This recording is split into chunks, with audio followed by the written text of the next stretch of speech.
तो ये जो हमारा ऑब्जेक्टिव सवाल है, ये जितना भी आप स्क्रीन पर देख रहे हैं, ये सारा सवाल क्वेश्चन जो है प्रीवियस एग्जाम में पूछा जा चुका है। आप कोई भी टेक्निकल एग्जाम दीजिएगा तो ये जो ऑब्जेक्टिव है वो रिपीट करता है, उसमें आता है। अभी पिछलका वाला जो LP एग्जाम दिए जितना भी सेकेंड स्टेज, जिसमें सिर्फ टेक्निकल रहता है सवाल, उसमें 8 या 9 सवाल, ऐसे 10th रहता है 10 सवाल, 10 सवाल ड्राइंग का जरूर आता है। तो कहने का मतलब कि आपको ड्राइंग अगर कंप्लीट अच्छा से है तो 10 सवाल आप टेक्निकल एग्जाम में अच्छे से बना के आएंगे। ये सारा सवाल बहुत इंपॉर्टेंट है। सवाल नंबर 1 की हम बात करते हैं। सवाल कौन कह रहा है, एक 594 mm यानी mm लिखा हुआ मिलीमीटर इंटू 841 mm के आकार के कागज का अभिधान का मतलब ये साइज प्रिंटेड का है। यानी कहने का मतलब है कि 594 इंटू 841 mm है, वो किस तरह का ड्राइंग शीट पेपर है। तो ड्राइंग शीट पेपर में हम बताए थे कि हमारा drawing sheet paper A0, A1, A2, A3, A4, A5, 1 2 3 4 5 6, यानी 6 तरह के ड्राइंग शीट पेपर साइज है। तो 6 तरह में एक ये है। तो ये जो हमारा 594 और 841 जो है, ये टाइप का ड्राइंग शीट पेपर है, जिसका नाम जो है A1। अगर ये जो रहेगा तो 1189, यानी आपका 1189 गुने जो है ये 841, ये वाला रहेगा। ये सारा चीज आपको जब क्लास हुआ था तो इसमें हम लोग सारा 6 तरह के जो ड्राइंग शीट पेपर है, सारा डायमेंशन की चर्चा की। सवाल नंबर आगे देखिए, एरोहेड का एक एरोहेड की लंबाई और चौड़ाई का अनुपात। तो एरोहेड हम लोग बनाते हैं तो इस तरह से बनाते हैं। तो जब इस तरह से हम लोग बनाए हैं तो बोल रहा है कि ये जो हमारा है ये 3T और ये T हो गया, यानी ये दोनों का, इसका और इसका दोनों के लंबाई का अनुपात क्या हो, तो लंबाई 3T और T1 हो गया, यानी 3:1 होना चाहिए। लंबाई 3 गुना, चौड़ाई 1 गुना, ये एरोहेड का अनुपात है। निरूपक भिन्न रिप्रेजेंटेटिव फैक्टर, ये बहुत इंपॉर्टेंट सवाल है। इसमें आप न्यूमेरिकल भी बना करके सवाल पूछता है। ये भी एक तरह से अलग लेसन पढ़ाई हुआ था, सिर्फ RF का। तो RF का पढ़ा हुआ रिप्रेजेंटेटिव फैक्टर, तो ये क्या है, तो ये क्या है, मतलब है जब RF कहीं भी लिखा हुआ है तो इसका मतलब आप समझिए कि length of object in drawing. Object in drawing का मतलब है कि अगर ये हमारा कोई ड्राइंग शीट पेपर है तो मान लिया कि ये हमारा बोर्ड जो है 9 फीट का है, लेकिन ड्राइंग शीट पर तो 9 फीट नहीं करेंगे, तो हम लोग क्या करेंगे 9 mm यहाँ लाइन पारेंगे। तो 9 mm जो लाइन पारे, ये ड्राइंग शीट पर लेंथ पारे, 9 फीट तो ड्राइंग शीट ला नहीं सकते हैं। तो 9 mm जो पारे, ये लेंथ ऑफ क्या हो गया, ड्राइंग पर हो गया, और एक्चुअल लेंथ क्या हो गया वस्तु का 9 फीट। तो ये क्या रहा कि जो ड्राइंग शीट पर बनाएंगे length of in the drawing object, यानी जो ऑब्जेक्ट का ड्राइंग पर खींचेंगे जितना 9 mm, 10 mm, 15 mm, वो उसका लेंथ ऊपर लिखाएगा, और जो एक्चुअल रहेगा ऑब्जेक्ट का लेंथ नीचे लिखाएगा। यानी ड्राइंग पर का लेंथ ऊपर और ऑब्जेक्ट जो रहेगा नीचे। अगर बोर्ड का लिखेंगे तो बोर्ड को 9 फीट नीचे लिखाएगा और 9 mm ऊपर लिखाएगा। तो RF का कहीं भी डिफिनेशन पूछेगा तो हम लोग क्या बोलेंगे कि length of object in drawing बटा एक्चुअल लेंथ ऑफ ऑब्जेक्ट, इसको हम लोग RF कहते हैं। यानी जो हमारा लंबाई हुआ ड्राइंग का तथा एक्चुअल ऑब्जेक्ट की लंबाई, दोनों का अनुपात को RF कहते हैं। इसका फुल फॉर्म रिप्रेजेंटेटिव फैक्टर हो गया। सवाल नंबर आगे हम देख रहे हैं, एक वायुयान हवाई जहाज एरोप्लेन। तो एक एरोप्लेन की यह निम्नलिखित में से कौन सी स्थिति जो है संभव नहीं है। एरोप्लेन जब भी उड़ेगा तो मान लिया कि हम लोग यहाँ ये होगा कि तो हॉरिजॉन्टल हो गया, समझ लो समानांतर, तो हॉरिजॉन्टल होगा तो ऊपर ही ना उड़ेगा, या फिर इसका तिरछा हो सकता है एरोप्लेन, या इधर से हो सकता है। तो ये हमारा HP हो गया, और HP के ऊपर जब भी रहेगा तो VP रहेगा। तो VP क्या है, तो 90 डिग्री के ऊपर रह सकता है, या फिर 30 डिग्री पर, या इंक्लाइन रह सकता है। तो कह रहा है कि ये तो सारा संभव है, लेकिन कोई चीज संभव नहीं है। तो जब HP और VP दोनों समानांतर कर देंगे तो संभव नहीं है। तो इसका आंसर क्या है कि जब HP और VP दोनों समानांतर कर देंगे तो उड़ेगा नहीं वायुयान, समानांतर हो ही नहीं सकता। तनी मनी HP के ऊपर रहेगा तब ना उड़ेगा, थोड़ा बहुत ऊपर रहेगा वर्टिकल में तब उड़ेगा, और दोनों समानांतर करेंगे तो दोनों तो एक ही पॉइंट पर आ जाएगा, तो नहीं उड़ेगा। तो इसका आंसर नहीं में चुनना था। निम्नलिखित में से को छोड़कर बाकी घूर्णन के द्वारा ठोस होते हैं। रिवोल्यूशन एक लेसन है, आपको ड्राइंग में पढ़ना है, सॉलिड ऑफ रिवोल्यूशन। यानी कुछ भी सॉलिड है, आप लोग क्यूब बनाए, क्यूबॉइड बनाए, तो उसको हम रिवोल्यूशन आगे घुमा करके ले जाएंगे तो क्या डेवलप होगा। हम लोग कोई फूल बनाते हैं, फूल के सब 4 बार मोड़ दो, कोई पेट को और 1 बार काटो तो 4 बार छिद्र होता है कि नहीं, तो ये क्या हुआ, डेवलप। कोई भी पेज को हम लोग मोड़ दिए और मोड़ने के बाद उसको 4 बार मोड़ दिया, 1 बार काटेंगे या 1 बार हम लोग हॉल बनाएंगे तो 4 बार हॉल होगा कि नहीं, ये डेवलप हुआ। इस तरह से कहा है कि जब इसको हम ठोस को सॉलिड को फिगर बनाते हैं तो वो डेवलप कैसे करना है। तो इसी का है, ये जो हमारा है शंकु का है, तो छोड़ करके बाकी शंकु का है, ये आप ऑप्शन पर चुन लीजिएगा। निम्नलिखित से तो बहुत सारा अलग अलग ऑप्शन आ जाएगा, ये ऑप्शन पर डिपेंड है। एक दाहिने बेलन का ऊपरी दृश्य का मतलब टॉप व्यू, तो ये हमारा टॉप व्यू हो गया। टॉप व्यू में अपने आधार किनारे बेस के एज पर एचपी पर जो है टीका रहता है, तो वो क्या टीका रहता है, तो वो हमारा जो है सर्किल टीका रहेगा, इसका आंसर सर्किल होगा।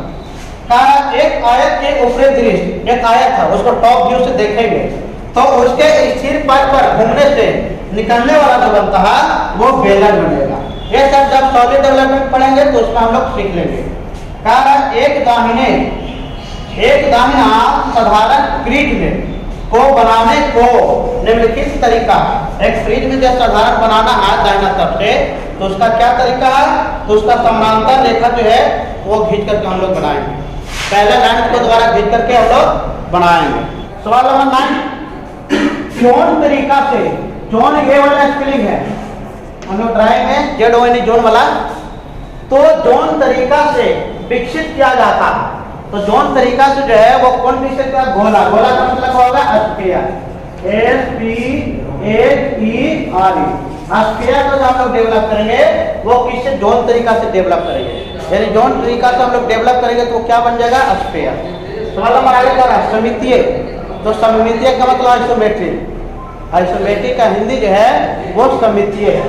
तो आइसोमेट्रिक याद हो गया, तो आइसोमेट्रिक हो गया। आइसोमेट्रिक की लंबाई और वास्तविक लंबाई का प्रतिशत क्या होता है।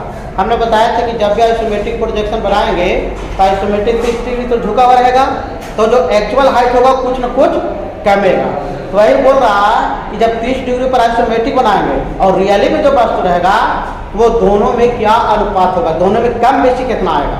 आदमी सीधे खड़ा है, इतना है, इतनी एक्चुअल हो गया उसका हाइट जो भी 5 इंच है, उसको हम तिरछा कर 30 डिग्री पर, तो आदमी वही है लेकिन उसका एक्चुअल हाइट कम जाएगा।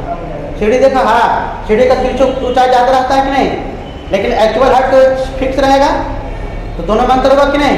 तो 30 डिग्री पर जब हम झुकाएं आइसोमेट्रिक में तो भी समझो तिरछा ऊंचाई बना, तो वही कहा। तो जो आइसोमेट्रिक लंबाई रहेगा और वास्तविक लंबाई रहेगा तो दोनों का अनुपात में अंतर होगा। क्या अंतर होगा, तो 81.5 रहेगा। अगर एक्चुअल किसी को 100 mm लंबाई है और 30 डिग्री पर झुका देंगे तो उसका लंबाई कितना हो जाएगा, 81 पॉइंट जो है वो 5 यानी 65 होता है। तो 81 पॉइंट जो है ये 5 है।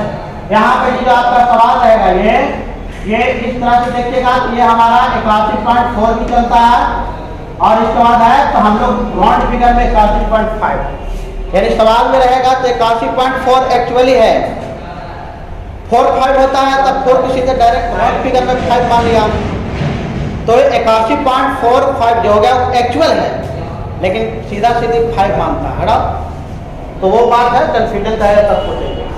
सारा आइसोमेट्रिक का ये समझिए, आइसोमेट्रिक लिखा हुआ है आइसोमेट्रिक एक्सिस, तो आइसोमेट्रिक एक्सिस एक दूसरा के कितना डिग्री पर रहेगा, तो हम लोग आइसोमेट्रिक की तो हमारा वर्टिकल हो गया, यहाँ पे बस इधर रखें और ये इधर 30 हो गया, इधर 30 हो गया, तो कितना एंगल हुआ, कितना हुआ यहाँ 30 से यहाँ 30, कितना 120। तो वही कह रहा कि जब आइसोमेट्रिक प्रोजेक्शन बनाएंगे तो एक दूसरा के जो आज के बीच में रहेगा हमारा एंगल, तिरछा एंगल जो रहेगा वो यहाँ पर कितना रहेगा, 120 डिग्री। आज हम सवाल कर रहे हैं, एक रेखा जो दृश्य को नोट मैंने टिप्पणी कुछ लिखना, तो टिप्पणी नोट का लिखना का मतलब कि जोड़ती है, उसको हम क्या कहलाते हैं, लीडर लाइन। लीडर लाइन जो है वो क्या करेगा, कोई भी फिगर को बाहर निकाल के दिखाएगा। अब मान लें कि हम लोग यहाँ से इस तरह से बनाए, ठीक, इसलिए हॉल बना दिए, ये 4 हमारा हॉल हो गया। हॉल हो गया तो ये तो हमारा प्लेट है, प्लेट के बीच में लिखेंगे तो हमारा जो डायमेंशन है वो सिस्टम गलत हो जाएगा। तो हम लोग क्या करेंगे कि इसको जो है यहाँ से एक लीडर लाइन बनाएंगे और यहाँ पर जो लिखेंगे डाया टेन। यहाँ ये डाया टेन यहाँ नहीं ले सकते, ये लीडर लाइन। तो वही कह रहा है कि जब हम लोग एक रेखा द्विज को नोट से जोड़ते हैं तो वो जोड़ने के लिए क्या काम आता है, कौन लाइन, ये लीडर लाइन आता है। लीडर लाइन का काम है कि कोई भी चीज ऑब्जेक्ट रहेगा हॉल वगैरह तो उसको बाहर निकाल करके निरूपित करेगा, उसको दर्शाएगा। सवाल का नीचे दी रेखा का यहाँ तो देखिए ये मोटा है, फिर 1 mm है, फिर ये 4 mm या 6 mm है, फिर 1 mm है, तब ये मोटा और ये मोटा दोनों तरह आ गया। इसका मतलब है कि ये हमारा जो है कटिंग प्लेन लाइन है। कटिंग प्लेन लाइन हम लोग बुश वगैरह देखते हैं तो बीच में कटा हुआ रहता है। किसी के घर में अगर डीजल वगैरह पहले चलता होगा पानी फेंकने वाला, तो वहाँ पर जो हम लोग बुश जो है गलन सूता डालते थे, तो गलन सूता डालते तो दोनों से ऊपर होता है कि नहीं, इतना आधा इधर हो गया, इतना आधा इधर हो गया। तो वो जब 50-50 हुआ, अगर ये दोनों नहीं रहेगा तो उसमें हम लोग एडजस्ट कैसे करेंगे, ये दोनों कसाएंगे कैसे कलम को। तो ये हो गया। तो वही कह रहा है कि कटिंग प्लेट यानी आधा पार्ट को काटना है। अगर कोई बात यहाँ से ऐसे दे दिए और हम लोग यहाँ से ऐसे कर दिए, फिर यहाँ से ऐसे, फिर यहाँ से ऐसे कर दिए, अगर ऐसे कर दिए यहाँ 3 लीजिए तो ऊपर वाला करके हट जाए, ये कटिंग प्लेन लाइन है, यानी काट करके हटा सकते हैं। यहाँ पर जी कटा हुआ पड़ा 24 mm व्यास का स्पॉट फेस, 5 mm गहराई और 10 mm व्यास स्पॉट फेस को कैसे विस्तारित किया जा सकता है। अगर कोई भी सवाल 44 mm व्यास लिखना है और स्पॉट फेस लिखना है, हॉल लिखना है, 5 mm गहराई लिखना है, तो इसको ड्राइंग के लैंग्वेज में कैसे लिखेंगे। तो ये हमारा डाया दे देंगे और 10 दे देंगे, स्पॉट दे दिए, फेस दे दिए, फिर डाया 24 into 5 डिप, ये ऐसे लिखेंगे तो ये हमारा ड्राइंग लैंग्वेज में लिखा है। यानी हम लोग ज़्यादा उसमें स्पेलिंग नहीं यूज करते हैं, सारा सिंबल का प्रयोग करते हैं। सवाल हम आगे देख रहे हैं, एक निर्दिष्ट मात्रा और उसके माप से वास्तविक मान को निकटतम डिग्री को कहते हैं। तो निकटतम डिग्री जो रहेगा उसको परिशुद्धता कहते हैं। निकटतम का मतलब उसको आसपास, यह हमारा एक्यूरेसी जो है परिशुद्धता कहलाएंगे। एक गज में कितना इंच होता है, तो एक गज में 3 फीट होता है और 3 फीट की 1 इंच कितना हो जाएगा, 32-36। ये बहुत सिंपल था। WCS का पूर्ण रूप क्या है, तो वर्ल्ड कोऑर्डिनेट सिस्टम, ये आपको दिमाग में रखना है। ये हमारा ड्राइंग है, WCS का पूर्ण फॉर्म वर्ल्ड कोऑर्डिनेट सिस्टम होता है। सवाल बताएंगे, ध्रुवीय समकक्षों का प्रयोग अधिकतर ये आरोपों में किया जाता है।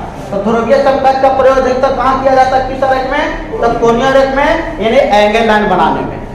सवाल नंबर आगे क्या रहा, ऑफसेट आदेश का प्रयोग किया था। आदेश का मतलब कमांड। कंप्यूटर वगैरह हम चलाते हैं तो कैड सीखना पड़ता है। कैड कंप्यूटर एडेड डिजाइन है। आजकल जितना हाउस वगैरह है, जितना आप लोग रिवोल्यूशन देखते हैं, डेवलपमेंट देखते हैं, सारा चीज ड्राइंग कंप्यूटर से निकलता है। तो जब कंप्यूटर से सीखेगा तो जो टेक्निकल है वो हम लोग ड्राइंग बनाएंगे तो उसको टेक्निकल लैंग्वेज की जरूरत है। तो कहा ऑफसेट के कमांड है, उसका हम कहाँ प्रयोग करेंगे, तो ऑफसेट कमांड का जब प्रयोग करते हैं तो उससे क्या होता है, पहला लाइन खिंचाता है। तो इस तरह से पूरा जो है सवाल कंप्लीट हो गया। इसको पूरा रिपीट कर लेना अच्छे से, दिमाग में रखना है, ताकि आपका जो है एग्जाम वगैरह में कोई दिक्कत नहीं है। फिर भी अगर कोई आपका कन्फ्यूजन है, समझने में दिक्कत है, आप हमारे कमेंट सेक्शन में लिख सकते हैं। और मेरे चैनल को लाइक, सब्सक्राइब, शेयर कीजिए और इसको सपोर्ट कीजिए। Thank you.